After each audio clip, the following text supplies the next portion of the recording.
اللہ رب العزت کا بنایا ہوا اصول ہے کہ ادنا اعلیٰ پر قربان ہوتا ہے، ادنا اعلیٰ کے اوپر قربان ہوتا ہے۔ ہم دیکھتے ہیں جمادات جو ہیں وہ نباتات پہ قربان ہوتے ہیں۔ آپ کو زمین کے اندر اگر بیج ڈالنا ہے تو آپ گہرا ہل چلائیں گے، زمین کے سینے کو چاک کریں گے، چیریں گے۔ کوئی آپ کو یہ نہیں کہے گا کہ جی آپ زمین کے اوپر ظلم کر رہے ہیں، آپ ایسا کیوں کر رہے ہیں؟ آپ نے کھیت بنانا ہے، کہیں پتھر وغیرہ آ گئے، آپ اٹھا کے ایک سائڈ پہ اس کو پھینک دیں گے۔ کوئی آپ کو نہیں کہے گا آپ نے پتھروں کے ساتھ ظلم کیا۔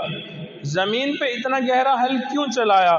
سب کہیں گے مقصد عظیم تھا، بڑا کام کرنا تھا، اسی لیے اگر آپ نے زمین پہ حل چلا دیا، پتھروں کو اٹھا کے سائڈ پہ کر دیا تو اس میں کوئی مسئلے والی بات نہیں۔ وجہ کیا تھی کہ یہاں پہ زمین کے اندر بیج کو بونا تھا۔ اب آپ دیکھتے ہیں کہ جمادات کیا ہوا؟ نباتات پہ قربان ہو گئے۔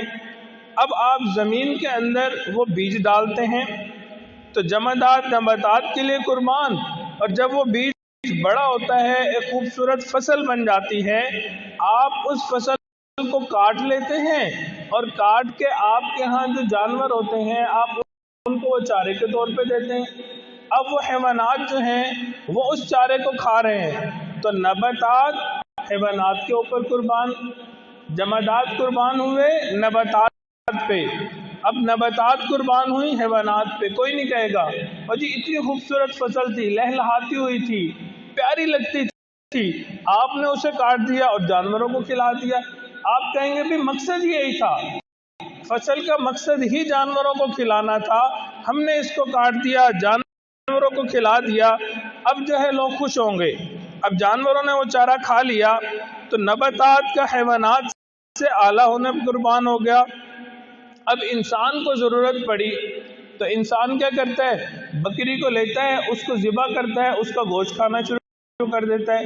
اب کوئی یہ نہیں کہتا جی آپ نے جانوروں کے اوپر ظلم کیا، آپ نے بکری کو کاٹ دیا، آپ نے گائے کو ذبح کر دیا، آپ تو بڑے ظالم ہیں۔ نہیں، سب کو معلوم ہے ضرورت پڑنے پہ حیوانات انسان کے اوپر قربان ہوتے ہیں۔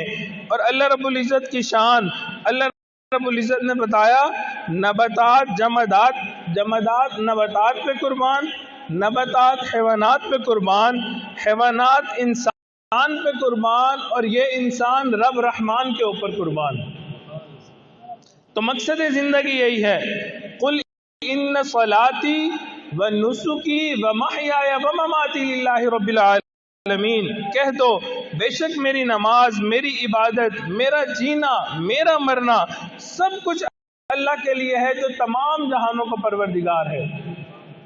تو ہر ادنا چیز اعلیٰ کے اوپر قربان ہوتی ہے۔ صحیح معنی میں انسان وہی ہے جس کی زندگی اللہ رب العزت کے لیے گزر رہی ہو، اس کی ہر چیز ہر بات اللہ رب العزت کے حکموں کے مطابق ہو۔